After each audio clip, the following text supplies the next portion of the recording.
అనిత ఏంటండి అయిపోయిందా? టెంపుల్కి వెళ్ళొచ్చావా?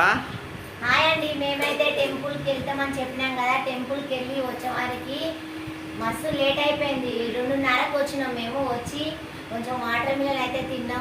ఆకలి అవుతుంది కదా ఎక్కువ. వాటర్ మిలన్ ఉండే అక్కడ పడిపోయినావు కదా అనితను? ఏం పడిపోలేనండి నేనైతే. ఇక వచ్చి కొంచెం ఫ్రిడ్జ్ లో ఉండే వాటర్ మిలన్ అయితే తిన్నాము. తిన్నాకనే నీళ్ళు వచ్చినాయండి. ఇక వంట చేసిన, ఇక వైట్ రైస్. ఏం కర్రీ చేసినావు? ఇక శనగపప్పు, ఉల్లిగడ్డ, టమాటా. ఓ సూపర్. ఇంకో పప్పు. గట్టిగా తినేసి అనిత, ఆకలి ఎక్కువ అవుతుంది, పడిపోతాం మళ్ళా. లేట్ అయిందండి, ఇక నల్ల కూడా వస్తుంది. నీరసం అయిపోతే 4 అవుతుందండి. ఏం చేస్తాం ఇక తప్పదు కదా. లేట్ అయినా సరే ఇక కొంచెం కడుపులో వేసుకోవాలి, లేకపోతే 2 గ్లూకోజ్ లెక్కియాలి. అందుకే నా కొడుకుకి అయితే వేసిన. మా పాప తింటుంది, ఇక నేనైతే తింటున్నానండి. చూడండి, ఈరోజు ఇంత లేట్ అయింది కానీ ప్రశాంతంగా ఉందండి. టెంపుల్స్ పోయినా ప్రశాంతం అనిపించింది. ఇంటికి మంచిగా వచ్చినాం, మంచిగా దర్శనం అయితే అయిపోయింది.